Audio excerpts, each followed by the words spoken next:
नमस्कार दोस्तों, मैं फिर से हाजिर हूँ एक नए प्रोडक्ट के साथ, एक नए कॉन्सेप्ट के साथ, एक नए एप्लीकेशन के साथ। जी हाँ दोस्तों, ये प्रोडक्ट है सोलर पंप। अब इसमें एसी पंप्स भी होता है, डीसी पंप्स भी होता है, सबमर्सिबल पंप्स भी होता है और सरफेस पंप्स भी होता है और इसके अलग अलग एप्लीकेशंस हैं, पॉलिसीज भी अलग अलग है। और यही सब जानकारी देने के लिए हमारे साथ मौजूद हैं स्नेहल सतवारा जी। जी हाँ दोस्तों, स्नेहल सतवारा जी पिछले 18 साल से सोलर की फील्ड में काम कर रहे हैं और उन्होंने आज तक ऑलमोस्ट 6000 पंप्स, जी हाँ दोस्तों 6000 पंप्स ऑलरेडी इंस्टॉल कर रखे हैं। अब इसमें कुछ सरफेस पंप्स थे, कुछ एसी पंप्स थे, कुछ डीसी पंप्स थे और कुछ सबमर्सिबल पंप्स थे। हम ये सब जानकारी, एप्लीकेशन, पॉलिसी, ये सारी की सारी जानकारी सतवारा जी से लेने की कोशिश करेंगे। तो दोस्तों, आपसे रिक्वेस्ट है कि आप ये वीडियो अंत तक देखें और इस प्रोडक्ट के बारे में पूरी जानकारी लें। अगर आपके पास पूरी जानकारी रहेगी तो डेफिनेटली आप इस प्रोडक्ट से खुश होंगे और शायद कुछ नया एप्लीकेशन भी डेवलप हो जाएगा। और दोस्तों, जैसा कि हमने पिछले वीडियोस में भी कहा था कि हम उस वीडियो की टॉपिक से रिलेटेड आपसे इस वीडियो के अंत में एक क्वेश्चन पूछेंगे और उस क्वेश्चन का अगर आपने सही जवाब दिया तो डेफिनेटली आप एक प्राइज के हकदार होंगे। अब वो कॉन्टेस्ट में पार्टिसिपेट कैसे करना है, कहाँ आंसर देना है, ये सारा का सारा इन्फॉर्मेशन आपको इस वीडियो के डिस्क्रिप्शन में मिल जाएगा। दोस्तों, आपसे एक और निवेदन है कि आप ये इन्फॉर्मेशन और लोगों के साथ भी शेयर करें, शायद उनको इसकी ज़रूरत हो। तो चलिए हम इस वीडियो के टॉपिक के साथ आगे बढ़ते हैं, जो कि है सोलर पंप। तो स्नेहल जी, पहली बात तो आपका तहे दिल से धन्यवाद कि आप हमारे चैनल पे आए। धन्यवाद अजीत जी, और आपने मुझे सोलर इज माय पैशन में आपने मौका दिया मुझे, और मैं सारी सिस्टम के बारे में, सोलर पंप के बारे में पूरा ब्रीफ बता दूंगा, आपको समझा दूंगा। अच्छा, तो स्नेहल जी, पहली बात तो ये पंप्स के बारे में कुछ बताएंगे। ये क्या नए पंप्स होते हैं? हम तो पंप्स पिछले 20 साल से 30 साल से तो हर कोई पंप इस्तेमाल करता है, कभी पानी उठाने के लिए, कभी पानी इधर से उधर शिफ्ट करने के लिए, तो वो तो बिजली से चलते थे। ये सोलर पंप में क्या ऐसा क्या है, कुछ नया है क्या? नहीं, पंप तो वही पुराने ही है जो पहले चलते थे, पानी उठाने के लिए, इरिगेशन के लिए यूज करते थे, वही पंप है। लेकिन पहले जो एफिशिएंसी आती है इसमें हायर एफिशिएंसी वाले किए हुए हैं पंप, और जो बिजली से चलने वाले पंप थे उसको पावर कंटिन्यूसली मिलता रहता था, तो उसके हिसाब से वो डिस्चार्ज देता रहता था। लेकिन सोलर में लिमिटेड पावर है और उसी पावर से उसको पंप को उसी डिस्चार्ज चाहिए, तो उसके लिए हायर एफिशिएंसी वाले पंप बनाए हुए हैं। बाकी टेक्नोलॉजी सेम ही है, सब कुछ सेम है। अच्छा सर, ये तो होगी बात कि भाई पंप्स तो सेम थे, वही सबमर्सिबल, वही सरफेस पंप। अब इसमें नया जो आ गया है, इसमें कुछ एसी पंप भी होते हैं और डीसी पंप्स भी होते हैं, उसके बारे में थोड़ा सा कुछ बताएंगे? उसमें दो टाइप के पंप रहते हैं, एसी पंप होते हैं, एक डीसी पंप होते हैं। और इसके अलावा उसमें एसी या डीसी की बात करें तो उसमें सरफेस पंप भी होते हैं, सबमर्सिबल पंप भी होते हैं। अच्छा, डीसी में सरफेस भी होता है और सबमर्सिबल भी, बोथ एसी में भी ऐसे ही होता है। ओके। एसी की नॉर्मल टेक्नोलॉजी जो है वो अपने पहले से चलती आती है, उसी हिसाब से है जो कन्वेंशनल जो हमारे पास होते थे। उसमें थोड़ी सी एफिशिएंसी बढ़ा के उसको अच्छा डिस्चार्ज देने की कोशिश कर रही हुई है। ओके। डीसी पंप है वो स्पेशली बनाया हुआ, डिजाइन किया हुआ पंप है, और थोड़ी इससे डिस्चार्ज और एफिशिएंसी अच्छी है, और वो डीसी पावर से सीधा चलता है, उसको एसी करके वो लगाया चल सकता है, उसमें कन्वर्ट करना पड़ता है। लेकिन दोनों में डिफरेंस ये है कि डिस्चार्ज की अगर बात करें अपन, तो एसी से थोड़ा सा डिस्चार्ज डीसी में ज्यादा रहता है, यानी कि अच्छा है। हाँ, डीसी अच्छा है डिस्चार्ज के बारे में। एसी पंप से ज्यादा परफॉर्मेंस से डिस्चार्ज है वो डीसी पंप का ज्यादा है। डीसी में सीधा कन्वर्टर से सीधा डीसी से सीधा यूज होता है, और उसमें एसी में कन्वर्ट करना पड़ता है। अच्छा, यानी कि आपका कहने का मतलब कि जो हम लोग मॉड्यूल से जनरेट कर रहे हैं वो तो डीसी है, डीसी पावर है, और जो पंप है वो भी डीसी है, तो इसमें कन्वर्जन करने की जरूरत नहीं है, डायरेक्टली आप इसको इस्तेमाल कर सकते हैं, इसलिए इसकी एफिशिएंसी ज्यादा है, ऐसा बोल सकते हैं? हाँ, बिल्कुल। लेकिन इसका दूसरे पॉइंट से देखे जाए कि पंप जो लगते हैं वो ज्यादातर रूरल एरिया में लगते हैं। बराबर। डीसी पंप है वो स्पेशल टेक्नोलॉजी से स्पेशल पंप बना हुआ है, और एसी पंप है नॉर्मल पंप है जो अपने आज तक सालों से यूज करते आ रहे हैं। तो एक कहावत करके बताता हूँ कि एसी पंप जो है वो आपकी मारुति 800 गाड़ी है, उसी तरह का है, वो कहीं पे भी इजीली रिपेयरेबल हो सकता है। अच्छा, मेंटेनेंस की जो अगर बात की जाए तो एसी पंप में कोई दिक्कत ही नहीं है। दूसरी बात है, कॉस्टिंग में भी उससे 10% 15% कम है। ओके, एज कम्पेयर टू अगर कॉस्ट डीसी से एसी कम है, और इसका स्पेस आसानी से मिल जाता है, और इसका हर जगह मैकेनिक मिल जाता है। और डीसी पंप जो है वो स्पेशल टेक्नोलॉजी वाला है, तो स्पेशल उसके मरम्मत जो करनी है वो स्पेशल उसके सर्विस सेंटर में जाके करनी पड़ेगी। यानी कि वो समझ लो मर्सिडीज गाड़ी की तरह है, वो इजीली रिपेयरेबल नहीं है, इसको सर्विस सेंटर में जाके ही रिपेयर होगी। लेकिन उसका एडवांटेज उसी तरह कॉस्टिंग भी उसकी 15% ज्यादा है डीसी से कंपेरिजन में। अच्छा स्नेहल जी, इसका एप्लीकेशन कहाँ है, मतलब इस चीज को कहाँ इस्तेमाल किया जा सकता है, इसके बारे में बताएंगे थोड़ा सा। नॉर्मली अपन पंप जो यूज करते हैं वो एक तो पीने के पानी के लिए करते हैं, दूसरा होता है कि अपने इरिगेशन के लिए यूज करते हैं, कुछ अपने घर में नीचे से ऊपर से ऊपर चढ़ाने के लिए टुल्लू पंप, हाँ ओवर टैंक में चढ़ाने के लिए करते हैं, इंडस्ट्रीज में होता है, इंडस्ट्री में भी होता है, वो नॉर्मली पानी के लिए यूज होता है। ओके, तो ये हो गया इसका एप्लीकेशन। अच्छा सर, ये तो होगी कि आपका एप्लीकेशन।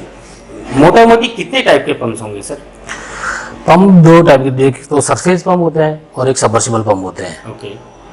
सरफेस पंप का यूज जो होता है वो नॉर्मली जिसको पानी का लेवल कम हो या पानी ऊपर की तरफ हो और ज्यादा डिस्चार्ज जिसको चाहिए, ओके, वो उसके लिए सरफेस पंप होता है। वो जमीन के लेवल पे ही बाहर इंस्टॉल होता है और ज्यादा डिस्चार्ज देता है। ओके। उसमें भी दो टाइप के एसी और डीसी आते हैं। एसी में, डीसी में तो उसमें 2 HP 3 HP आता है, और अभी नई टेक्नोलॉजी आई है 5 HP भी सरफेस अभी आना शुरू हुए हैं ओके अभी से। और बाकी वो सरफेस एसी में तो आपको एक आधे HP 5 HP से लेके और आपको जितने HP के चाहिए तो उतने मिलते हैं। ओके, तो मोटा मोटी सरफेस पंप और आपका सबमर्सिबल पंप और दूसरा उसका क्वालिफिकेशन है कि एसी और डीसी। हाँ, तो ये अच्छा। अब मेरे को अगर किसी पंप को सिलेक्शन करना है तो मेरे को क्या क्या चीज देखनी पड़ती है? तो पंप का सिलेक्शन आपको करना हो तो सबसे पहले आपको बोर की साइज देखनी है। अगर मान लो कि सबमर्सिबल है तो सबमर्सिबल का सिलेक्शन ऐसे किया जाता है कि सबसे पहले बोर की साइज कि भाई 6 इंच की है, बोरिंग किया हुआ है, 7 इंच का है या 8 इंच का है, वो देखा जाता है। ओके, ये तो हो गया ऐसे चौड़ाई। हाँ, बोर की चौड़ाई। अब उसकी डेप्थ देखी जाती है कि बोर कितना गहरा किया हुआ है। ओके, यानी कि 300 फीट मान लो किया हुआ है। अब उसके बाद पानी का लेवल, अभी मान लो आप कौन सी सीजन में उसको देखने जा रहे हैं, अभी मानसून है मान लो, तो पानी का लेवल ऊपर होता है कि 20 फीट के ऊपर है, तो उसको पूछा जा रहा है अभी 20 फुट है तो गर्मियों के सीजन में गहरे से गहरा पानी कितने फीट तक जाता है। अच्छा, नीचे से नीचे कितना जाता है, तो वो बोलता है कस्टमर बता रहे 100 फीट में जाता है मैक्सिमम। तो अपन 100 फीट प्लस एक 20 फीट का टॉलरेंस, आज 100 फीट पानी है वो 2 साल में और 20 फीट नीचे जा सकता है, ऐसे एज्यूम करके उसके हिसाब से 20 फुट और प्लस कर लीजिए। ओके, यानी कि 100 प्लस 20 कर लीजिए, 120 फीट 20 का टॉलरेंस देखिए, 120 के हिसाब से डिजाइन कर लीजिए। उसके हिसाब 120 फीट मेरे को पता लग गया। हाँ, कि भैया 120 उसके हिसाब से मैं कैसे 120 फुट का आपको उसका हेड हो गया ये टोटल डायनेमिक, उसकी ये तो हो गया आपकी डेप्थ के हिसाब से। फिर सरफेस के ऊपर आते हैं, वहां पे आपको हॉरिजॉन्टल डिस्टेंस कितना है वो भी देखना है, कहां से कहां तक लेके, हाँ वो जाना है। दूसरी बात है उसके बाद उसी जो अगर पाइप कस्टमर ने लगा के रखी हुई है, मान लो आज भी कैनाल से अपना पंप पाइप खींच रहे हैं, पानी खींच रहे हैं, तो कैनाल से वो खेत मान लो कि किलोमीटर दूर है। अभी हम सबमर्सिबल की बात कर रहे हैं, हाँ, तो हम 120 अगर मान लो कि ये बोरिंग यहाँ पे कोने में है और लास्ट में अपन आपको ले जानी है पाइप, मान लो 100 मीटर ले जानी है, 200 मीटर ले जानी है, अगर उसने कंसील किया तो बोर की साइज, पाइप की साइज भी देखी जाती है। लेकिन वो 100 मीटर 200 मीटर तक तो कोई इफेक्ट नहीं आती है, उससे ज्यादा 1 किलोमीटर तक जाती है तो होता है। कभी कभार क्या है गांव में अगर ड्रिंकिंग के लिए आप करते हो तो ड्रिंकिंग में क्या होता है कि गांव में 500 मीटर दूर या 700 मीटर दूर पे बोर होता है, और वहां से टंकी जो होती है गांव के जो ऊपर वाला एरिया होता है वहां टंकी बनाई होती है। ओके, तो उसे बोरिंग से खींच के ओरिजिनल डिस्टेंस 1 किलोमीटर और उसके ऊपर 50 फीट की ये पाइप, आपका कहने को 150 फीट नीचे से उठाएगा, ओरिजिनल लेके जाएगा और फिर ऊपर जो टंकी है उसमें जाके छोड़ेगा। तो उसकी ये सारा डिस्टेंस आपको कैलकुलेट करना पड़ता है कि भाई ओरिजिनल डिस्टेंस कितना है। वर्टिकल तो आपको सीधा मिल गया कि 120 फीट है, ओरिजिनली मान लो कि 1 किलोमीटर दूर है, तो 1 किलोमीटर के लिए हमेशा उसका जो लॉसिस है, फ्रिक्शन लॉसिस जो है, पानी का प्रेशर का लॉस जो होगा वो 10 meter head is equal to 1 kg pressure होता है, तो वो वर्टिकल में होता है। तो हॉरिजॉन्टली अगर अपन करते हैं 1000 किलोमीटर होता है, 1000 मीटर होता है, यानी कि 1 किलोमीटर होता है, तो 1 kg प्रेशर लॉस होता है। अच्छा, यानी कि यहाँ से यानी कि वहाँ तक पहुँचना होता है 1 kg प्रेशर डाउन हो, 1 kg प्रेशर डाउन हुआ है, यानी कि 10 मीटर हेड उसके ऊपर लगा है, यानी फीट में बात करें तो 30 फीट है।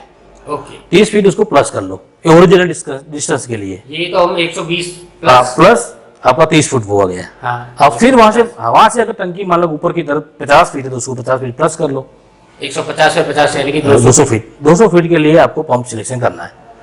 तो ये जो है डिस्टेंस जो 1 किलोमीटर का था, ये उसमें ऐसा उसका आपने 30 जोड़ा हाँ बराबर, हाँ उतना ही जोड़ना है उसको। हाँ, 1 kilometer is equal to 1 kg pressure का लॉस होता है। 1 kg is equal to 10 meter head. अच्छा, 1 kg मतलब 10 मीटर है। तो आपका 120 ये था, 30 ये हुआ, 150 और 50 ये हुआ, तो 200 फीट का अभी मोटा मोटी मेरे को पता चला। अब मेरे को ये पता लग गया कि भाई 200 फीट तक मेरे को ले। अब उसके बाद क्या करना पड़ेगा? तो ये हो गया ड्रिंकिंग। उसके लिए आपको फिर पंप की आप डेटा शीट से देखोगे कि मेरा 200 फुट पे है, तो मोटा मोटी समझ लो आप 70 मीटर के आसपास आपका हेड हुआ। 70 तो ये जो डेटा शीट है, अब इसमें डेटा शीट में कैसे पता करेंगे? उसमें जो भी पंप मैन्युफैक्चरर है उसी पंप की डेटा शीट में होता है कि 10 मीटर का पंप, 20 मीटर, 30 मीटर, उसकी ऑपरेटिंग हेड रेंज होती है। 20 मीटर, 30 मीटर, 50 मीटर, उसमें से आपका हो गया 200 फीट के हिसाब से। इसके हिसाब से आपका समझ लो कि 70 मीटर हो गया।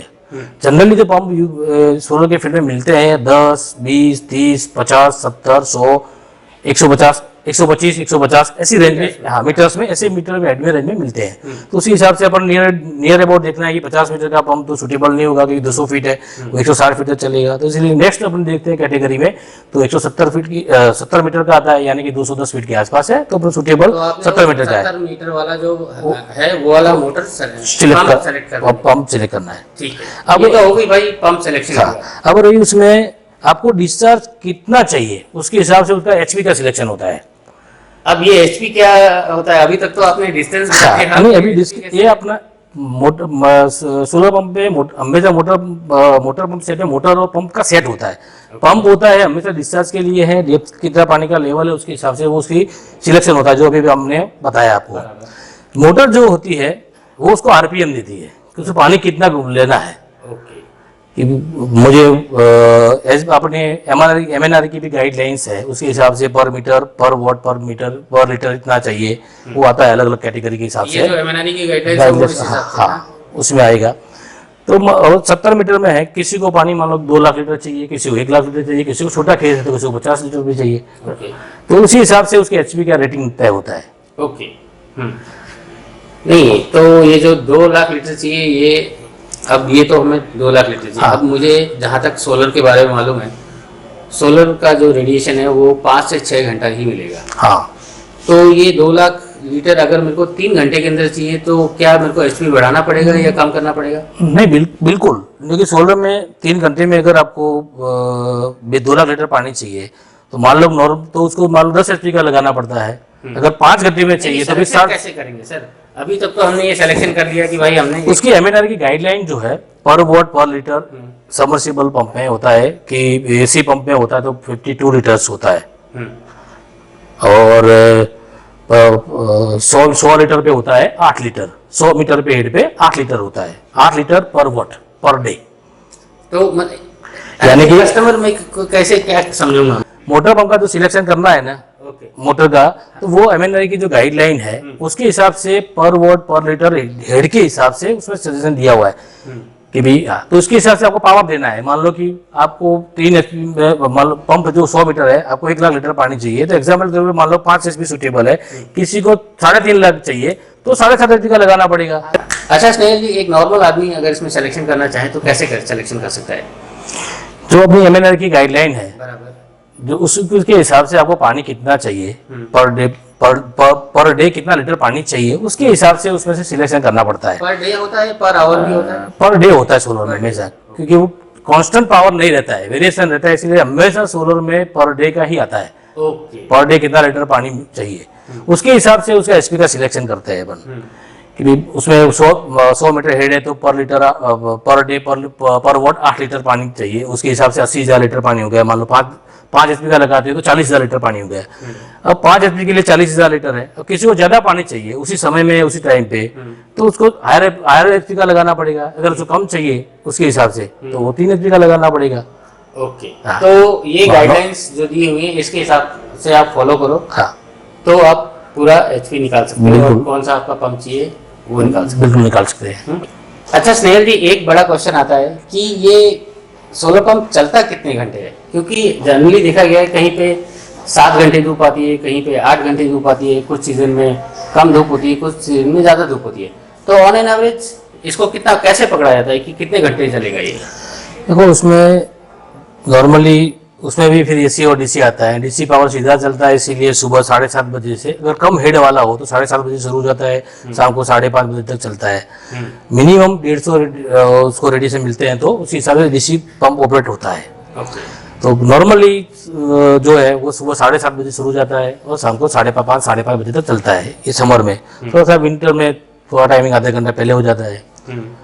और सेम एसी पंप की अगर बात करें तो एसी और डीसी में टाइमिंग में आधे घंटे पौने घंटे का फर्क है।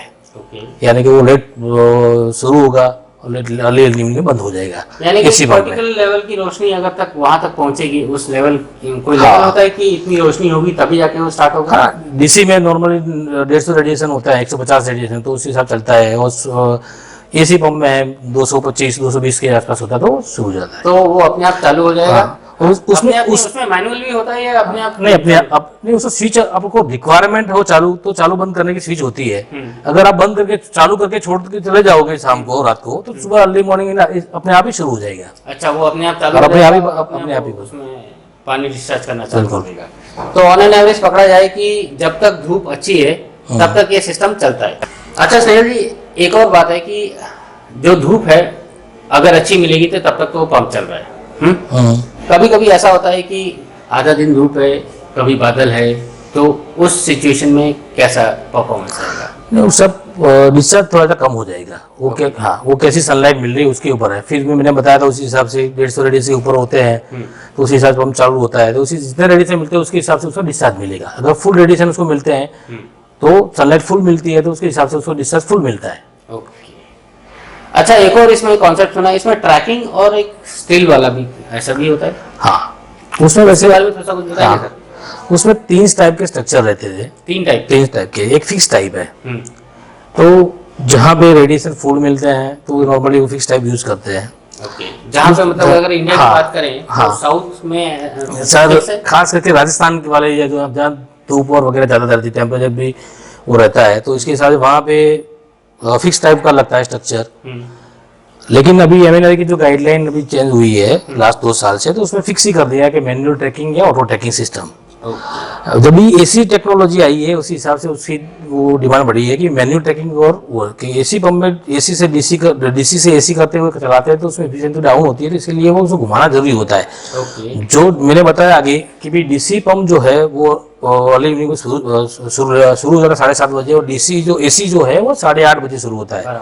अगर वो फासला कम करना हो तो आपको उसको मूविंग करना पड़ेगा सन के सामने। ट्रैक करना। हाँ, और उसमें मैनुअल ट्रैकिंग आता है, उसमें सिग्नल टिल्ट भी आता है। अच्छा, डुअल ट्रैकिंग? हाँ, डुअल ट्रैकिंग भी होता है। सिग्नल टिल्ट होता है इसलिए कि वो गर्मियों में कुछ संदेह अलग से होते हैं। हाँ, तो उसी हिसाब से अलग अलग से रहते हैं, तो उसी हिसाब से मैनुअल सिग्नल टिल्ट भी होता है उसमें।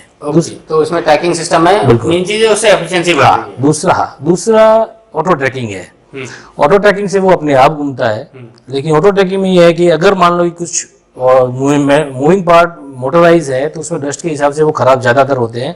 उसके हिसाब से अगर एक साइड में बंद हो गया ना तो फिर उसको उस दिशा में लाने वो निकाल के लाना पड़ेगा, तो उस दिन पानी का डिस्चार्ज जो है वो कम मिलेगा। मतलब एक बार फिर से बताएंगे? उसका ये कि ऑटो ट्रैकिंग सिस्टम है, वो ऐसे घूमती रहती है, अपने आप घूमता रहता है। अगर एक दिशा में आके उसकी मोटर खराब हो गई तो इसी दिशा में मान लो सुबह का टाइम है तो इसी दिशा में अगर बंद हो गया तो पानी कम निकालेगा, फिर जब तक रिपेयर नहीं होगा तब तक उसे ऐसी सिचुएशन में रहेगा। दूसरी बात है कि मैनुअल ट्रैकिंग और ऑटो ट्रैकिंग में, ऑटो ट्रैकिंग लगाते हो तो पानी का कितना फर्क पड़ता है। तो साल में अगर जो भी पंप है मैक्सिमम 140 दिन या 150 दिन पंप यूज होता है किसान के लिए, तो उसका पानी का डिफरेंस गिने तो 8 दिन का फर्क पड़ता है ऑटो ट्रैकिंग से। मोटा मोटी आपका कहने का मतलब ये है तो manual tracking versus auto tracking में 8 दिन का ही फर्क पड़ता है। तो और वो मेंटेनेंस उसका ज्यादा है। अगर इसकी 1 महीने में या 2 महीने साल में बिगड़ गया और 3 दिन 4 दिन बिगड़ गया तो एवरेज वही आ जाएगी। तो आपके हिसाब से manual tracking is much better than auto tracking system. Okay. अच्छा स्नेहल जी, एक और बड़ा क्वेश्चन आता है, अब ये जो सिस्टम है या तो खेतों में लगता है या किसी की छत के ऊपर लगता है क्योंकि मॉड्यूल रहता है, हाँ, अब क्या होता है कि बरसात के टाइम में तो हमको पानी नीचे से चाहिए नहीं, क्योंकि बरसात ऊपर से पानी, भगवान की कृपा से पानी आ रहा है, तो सोलर पंप उस वक्त काम नहीं कर रहा होता है। लेकिन उस वक्त क्या है, धूमधाम लाइटिंग वाइटिंग होती है, तो इसको प्रोटेक्शन के लिए कुछ रखा जाता है क्या? इसमें बिल्कुल प्रोटेक्शन के तरफ दो चीजें दी जाती है। तो लाइटिंग के लिए लाइटिंग अरेस्टर लगा रहता है। अच्छा, हर सिस्टम के साथ लगा? बिल्कुल। दूसरी बात है, उसी वक्त उसको अर्थिंग भी किया जाता है। ओके, तो मान लो वो गिरी तो भी अर्थिंग से भी हो जाएगा, लाइटिंग अरेस्टर से भी हो जाएगा ग्राउंड। Okay okay. तो लाइटिंग इससे लाइटिंग ये स्टॉक लगेगा नहीं। ये पूरा सिस्टम पूरी तरह प्रोटेक्टेड Protected है। ये है। सारा का सारा जो है ये लगाते वक्त ही कर दिया जाता है, हर मैन्युफैक्चरर लगा के देता है, या कस्टमर को अपनी तरफ से देखना पड़ता है कि भाई ये लगा है कि नहीं लगा है? नहीं, ज्यादातर जो बड़े एचपी से 3 एचपी से ऊपर वाले जितने भी सिस्टम है उसमें लगाते ही है। ओके, बाय डिफॉल्ट रहता है। और इसी पंप में तो खास कर लगाते ही है। अच्छा स्नेहल भाई, जैसा आपने बताया और सब जानते हैं कि भाई इरिगेशन के लिए 100 से लेकर 140 दिन तक ये सोलर पंप्स का इस्तेमाल होता है। अब बाकी दिनों में इसका कैसे इस्तेमाल हो सकता है, इसके बारे में कुछ गवर्नमेंट की पॉलिसी है ऐसा कुछ? हाँ बिल्कुल है, आपने अच्छा सवाल पूछा। ये बेसिकली जो भारत सरकार का अभी नई जो है, किसान को 5 गुना ज्यादा फायदा देना। 5 गुना? 5 गुना। इसमें से एक भी कंसेप्ट है कि अभी तक जो पंप लगा रहे थे कि जिसको बिजली का कनेक्शन नहीं है, ओके, इसका प्रायोरिटी में आता था तो उसको कनेक्शन विड्रॉ करते थे, उसको लगाते थे। तो पंप जो है 365 दिन में से 140 दिन ही यूज होता था, बाकी का पावर पड़ा रहता था, वेस्ट जाता था, तो कोई काम में नहीं आता था। और उस पंप लगाने के लिए उसको खर्चा होता था, जो उसको जरूर 2-3 साल पीरियड में उसका निकल जाता था। लेकिन अभी भारत सरकार द्वारा अभी ये प्रयास हो रहा है, नई स्कीम लॉन्च अभी हुई है कुसुम। मैं उसका थोड़ा सा उसमें ब्रीफ आपको बता देता हूँ कि उसमें एक और कंपोनेंट, मैंने आगे कंपोनेंट बताया था कि solar panel, structures, pump, motor set, pipes वगैरह होता है। इसमें एक और एक पीसीयू करके एक एडिशनल होता है, अंदर ऐड होता है। क्या क्या क्या? पीसीयू, पावर कंडीशनिंग यूनिट होता है। Okay okay. नॉर्मली अपने रूफटॉप में जैसे लगाते थे पीसीयू, उसी टाइप का वही पीसीयू उसमें लगता है। हाँ। तो यानी एक कंपोनेंट ऐड हो गया। इन्वर्टर भी उसको बोलते हाँ, हैं। इसको इन्वर्टर भी नॉर्मल अपने इन्वर्टर भी बोलते हैं। और वो सिस्टम कैसे वर्क करती है कि नॉर्मली पंप शुरू करते हैं तो पंप से पानी निकलेगा, इरिगेशन करेगा। जैसे पंप बंद करेगा, मान लो कि उसका 2 बजे काम पूरा हो गया दिन में, पंप बंद कर दिया, तो तुरंत ही वो इन्वर्टर को पावर जाएगा, पीसीयू को पावर मिलेगा और वो पावर जनरेशन होगा और ग्रिड में फीड होगा। अच्छा, तो ये मतलब कि कुछ मोटा मोटी नेट मीटरिंग की तरफ होता है? बिल्कुल। हाँ? Solar pump with net metering, okay. यानी 140 दिन बाद वो पंप पड़ा रहता था, तो पावर किसान जो है वो सरकार को बेचेगा।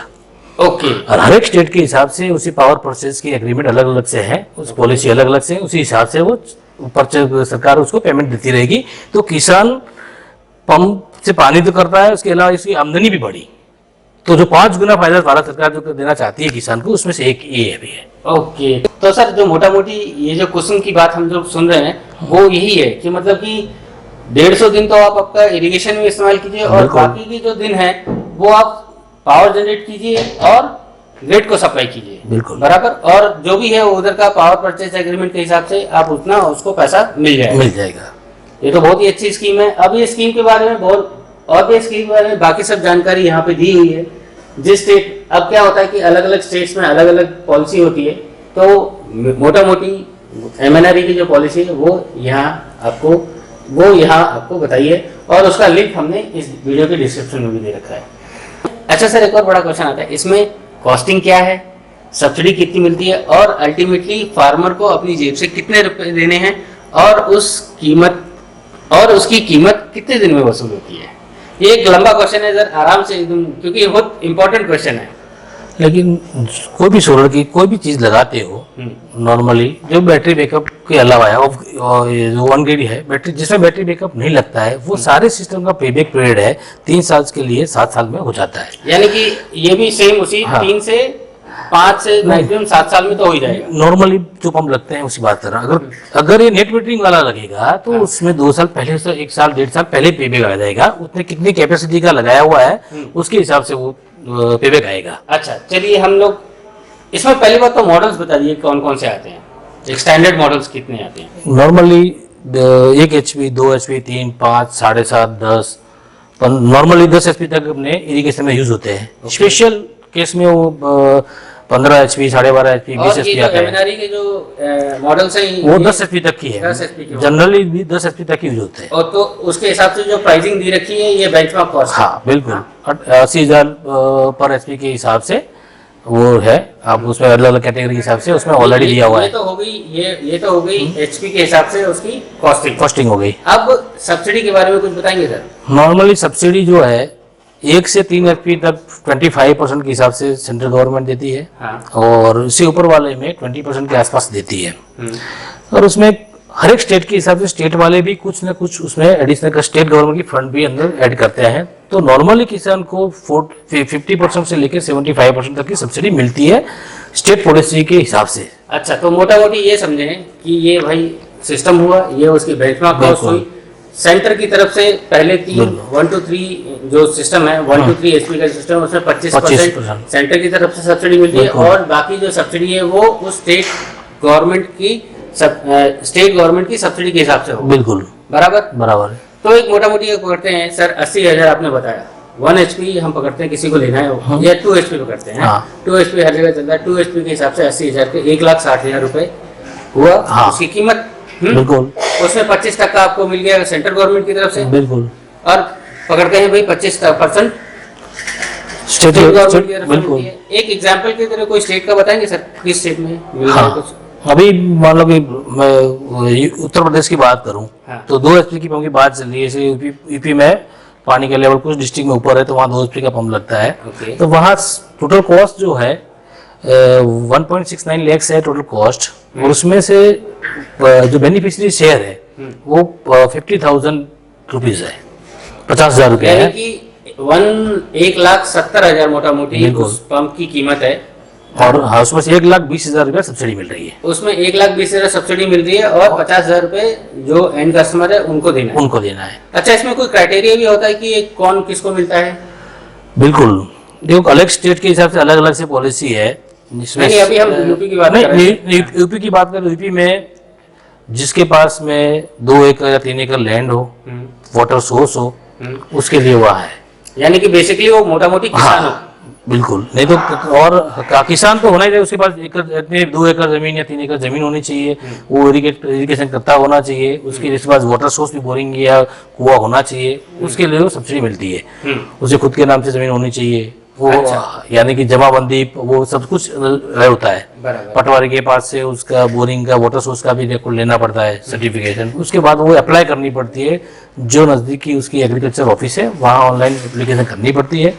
फिर वो वहाँ से उसकी पात्रता हो जाती है, इंस्पेक्शन होता है, पात्रता हो जाती है, फिर उसके बाद उसका चयन हो जाता है। चयन होने के बाद उसको बताया जाता है कि भाई आप सिलेक्शन हो गए, आप सब्सिडी के लिए एप्लीकेबल हो। फिर वो इसमें भी मतलब कि वेटिंग लिस्ट वाला चक्कर चालू है। फर्स्ट कम फर्स्ट, पहले आओ पहले पाओ में ही ये सिस्टम चलती है। ओके, उसी में पहले पाओ। हाँ? तो ये इसके लिए क्या मतलब कि डिक्लेयर होता है कि भाई इस साल हम इतने पंप्स का लगाने के लिए हम सब्सिडी दे रहे हैं? हाँ बिल्कुल, हर एक स्टेट का अलग अलग से टारगेट होता है। तो सेम सेंट्रल गवर्नमेंट का टारगेट होता है, जो सब्सिडी आपने बताई 25% के हिसाब से, 20% के हिसाब से, उसी हिसाब से स्टेट का भी टारगेट होता है। तो हर एक सेंट्रल गवर्नमेंट उसको स्टेट को टारगेट दे भी 10,000 पंप है, उसके हिसाब से उनको स्टेट का फंड भी ऐड करके वो करते हैं। तो पहले आओ पहले पाओ की तरह होते हैं। तो अगर मतलब किसी को चाहिए तो पहले वो जाए कि भाई अपने स्टेट नोडल एजेंसी की वेबसाइट में जाए, देखे कि भाई इस सोलर पंप के ऊपर कौन कौन से क्राइटेरिया हैं, और हमको कितने हमारे जिले में कितने पंप्स का ऑथराइजेशन है, और उस हिसाब से अप्लाई करें। बिल्कुल, अप्लाई करते वक्त उसको पैसा भी जमा करना है? नहीं, अप्लाई कर यूपी की बात करें तो उसमें एप्लीकेशन करने के दौरान वो नहीं करना है। जब उसका सिलेक्शन हो जाता है, उसकी भी सब्सिडी के लिए पात्र हो जाता है, तब उसको पैसे जमा कराने पड़ते हैं कि भाई उसको 2 HP लेना है तो 2 HP का बेनिफिट से जमा करना है। एक बात आ जाती है कि ये आपने बताया 1,70,000 रुपए का 2 HP का है, तो क्या उसको 1,70,000 रुपए जमा करना पड़ता है या सिर्फ 50,000 रुपए जमा करना? नहीं सर, सिर्फ बेनिफिट शेयर जो है 50,000 रुपया है, वही जमा कराना होता है, यानी कि net of subsidy. Net of subsidy. बाकी सब्सिडी जो है ये बहुत सही बात है सर। हाँ दर्शकों, ये बहुत अच्छी बात है। इसके लिए आपको पहले अप्लाई करना पड़ेगा, और अगर आपका सिलेक्शन हो गया तो डेफिनेटली आपको सब्सिडी मिलेगी। बेसिक जो रूल्स है वो सारा का सारा इन्फॉर्मेशन यहाँ पे दिया हुआ है कि वो किसान होने चाहिए, किसान भाइयों के लिए ये है, ये पेपर्स लगेंगे आपके ज़मीन के, वो सारे के सारे इन्फॉर्मेशन यहाँ पे दे रहे हैं। अच्छा सुहेल जी, ये तो हो गई सब, हमने पंप के बारे में जान लिया, कितने टाइप्स के होते हैं, क्या कॉस्टिंग होती है, कहाँ लग सकता है, डायनेमिक हेड कितना होता है और उसका सिलेक्शन कैसे होता है, कौन सी पॉलिसी हमको फॉलो करनी है। इसके लिए धन्यवाद। अब थोड़ा सा और एक जानकारी चाहिए कि ये maintenance, regular maintenance, warranties, guarantees के ऊपर भी थोड़ा कुछ बताएंगे। बिल्कुल बताऊंगा आपको। सोलर वाटर पंपिंग सिस्टम में जो कंपोनेंट यूज हो रहे हैं, सोलर फर्स्ट होते हैं use solar panel, solar module, तो उसकी 25 साल 30 साल कैपेसिटी के हिसाब से परफॉर्मेंस वारंटी मिलती है। बराबर। फिर दूसरा कंपोनेंट है मोटर और पंप सेट जो होता है। नॉर्मली वो आज सोलर वाले पंप जितने भी है, जितने पंप मैन्युफैक्चर है, वो सारे 5 साल की वारंटी में दे रहे हैं। ओके। और उसके बाद कंट्रोलर जो होता है वो भी 5 साल की वारंटी में मिलता है। और बाकी की जो BOS है, जैसे स्ट्रक्चर, पाइप, एले, अर्थिंग वगैरह, वो सारी बैलेंस ऑफ सिस्टम जो भी है वो सारी 5 साल वारंटी में मिलती है। ओके। तो इसकी खूब बुक्स, मैनुअल्स भी हाँ बिल्कुल। हर एक जितने भी वाटर पंपिंग सिस्टम में जो भी कैटेगरी कैपेसिटी के हिसाब से अप्लाई होती है, उसकी यूजर मैनुअल बिल्कुल आता है और साथ साथ में वारंटी कार्ड भी आता है। वो सारा संभाल के रखेंगे तो आपको वारंटी में या कहीं जरूरत पड़ेगी तो काम आएगा।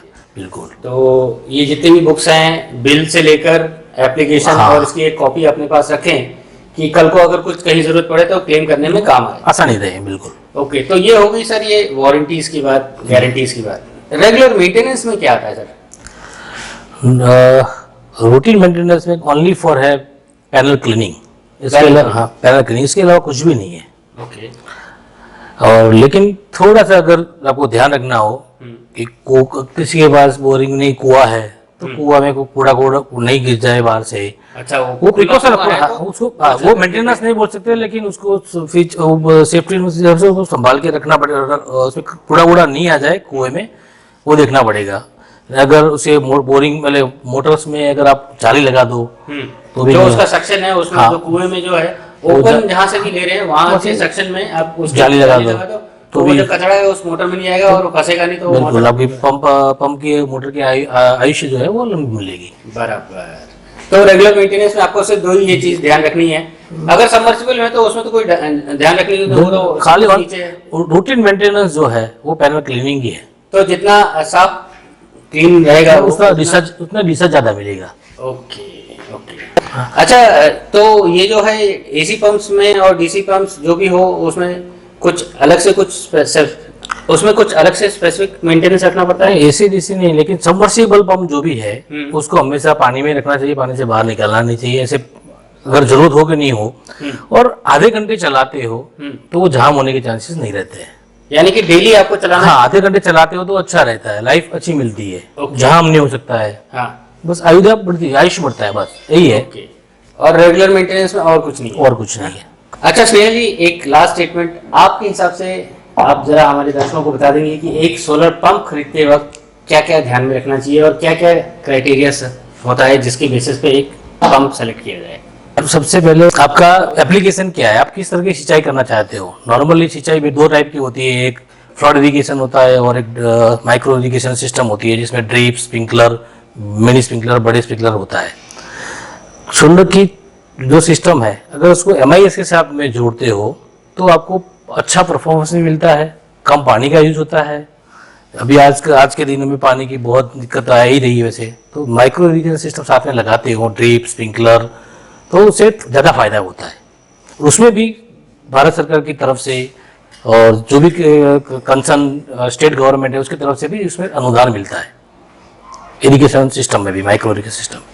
उसके अलावा आप जो भी कंपनी का चयन करते हो उस कंपनी का एक्सपीरियंस क्या है, क्या वारंटी टर्म्स है, क्या एक सर्विस सेंटर कहाँ पे है, वो सारा ध्यान में रखते हुए उस कंपनी का सिलेक्शन कीजिए। प्रोडक्ट की भी अगर बात करें कि बहुत सारे AC पंप है, DC पंप है, तो आपके हिसाब से कौन सा सूटेबल है वो देखिए। मैं आगे आपको AC DC के बारे में बताया गया है।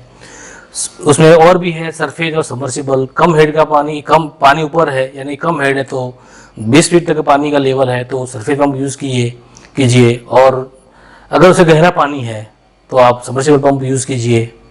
पानी सिलेक्शन हमने पहले बताया होगा कि साइज, पानी का लेवल, टॉलरेंस, वो सब कुछ ऐड करते हुए पंप का सिलेक्शन कीजिए।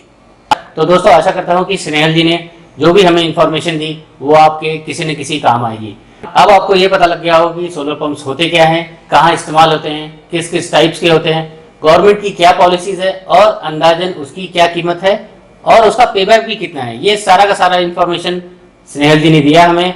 स्नेहल जी, पहली बात तो आपका तहे दिल से धन्यवाद कि आपने हमारे दर्शकों के लिए पूरा टाइम निकाला और ये पूरा इंफॉर्मेशन दिया। अल्टीमेटली स्नेहल भाई के 6000 पंप्स का एक्सपीरियंस आपको मिल रहा है।